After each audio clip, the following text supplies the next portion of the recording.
So I know it's windy out, and I set the camera up behind a big old hay bale, so I'm hoping that'll help. But I wanted y'all to see, we got kind of a start here to our new orchard location, and so this is our food forest.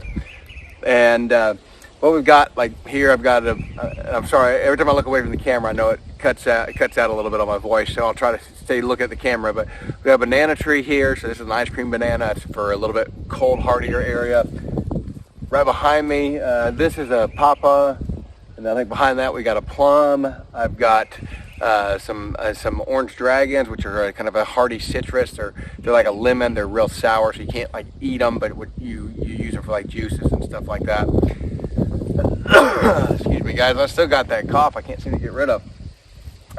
Moving on back, we've got plenty of room for some more trees and stuff to go. So I can come probably another, I don't know, 3 or 4 trees this way towards the camera, and then over back behind me I've got enough room for about 3 or 4 more rows of different trees. And so we're not 100% certain what we're going to do there yet, but what it's looking like is the next row we're going to work on some peaches and some apples, maybe some apricots, stuff like that. Just a little bit more common fruit. This is kind of our exotic varieties. We are going to add some more citrus fruits in there because I think we'll use those quite a bit, and that hardy orange dragon seems to do really well here. We still got some clearing to go back. You can see back here we still got a lot of stuff that needs to be cleared. And so we'll be taking all this stuff down here this spring, and then we'll be using this as a compost area as well as for the rest of our orchard. Now eventually this area will get fenced in, and the fencing will be here specifically so that we can run some cows through here periodically and just keep it mowed back. We can't run any cows through here for a couple years, so there's no hurry on that because the cows will obviously eat all the little trees. But eventually the trees will be big enough and strong enough that we can raise the cows through here for a day. They'll keep all the underbrush and everything cleared out of here, and it kind of helps with our orchard maintenance. What we'll probably do is I'll probably run a real tight wire around this, and then that way I can actually start the pigs over here in the orchard as well, get that manure down into the soil, and again, once the trees are hardy enough, they won't be able to root them up, so it should do just fine. But we got to wait till the trees are several years old. This orchard will probably not produce anything for us for about 3 years, and even then it'll be minimal. We're looking at about a 5-year timeline before this orchard will produce anything substantial. The very back row is going to be all pecans. And then that way we can have some nut trees here on the property. But again, those are a 10-year time frame before those will turn around to anything, so 5 to 10 years at a minimum. But if you'll notice, we've sporadically placed these about to where it's completely random. There's a banana there, there's 2 more bananas at the end. They're not close to each other.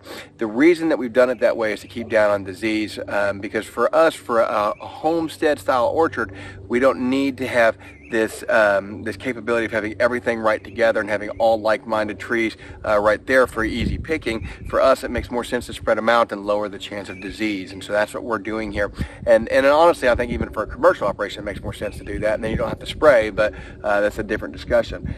We're trying to do everything organically and naturally, so we're picking very hardy, resistant, disease-resistant varieties, and planting them in a way that they won't promote disease between them. So we're not going to have one row of peaches. I might have 2 peaches together, or even 3 peaches together, but we're going to have generally we'll have some space between them to allow those to not have that disease intermingling with them, right? So if we have 20 trees all together, that's a lot more prone to disease than 20 trees spread out throughout the property. And so that's what we're looking at with our orchard area. So the only reason to keep it all in one area is for convenience of picking. Obviously, it would make the most sense disease resistance wise to just spread the whole orchard out throughout the property, which is eventually the goal with our silvopasture. But for right now, this is what we're going to be doing. Is this area here will end up being our orchard.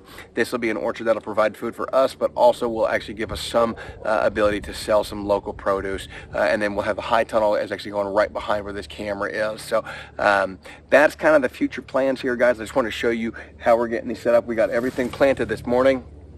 The way we planted all these trees is a good potting soil mix in there with the roots. We cut the roots open real well, and then we mulched over the top of them with some old hay. I keep an old hay bale here just for mulching, and then watered the hell out of them. And they'll need to be watered here regularly until the spring rains start coming in. But if you guys have any comments, anything that you want to talk about as far as what to grow, what to plant here, like I said, the varieties that we got an ice cream banana, we got some just some local plum trees. Pawpaws grow real well here in Alabama. There are 2 pomegranates in there, 2 little pomegranate bushes in there as well. So those have not done very well here. So we'll see. Some of this stuff was transplanted from the old orchard, and so I'm a little hesitant to see how it's going to work out with the transplanting. But anything that dies, we'll just replace it with something else. The excuse me.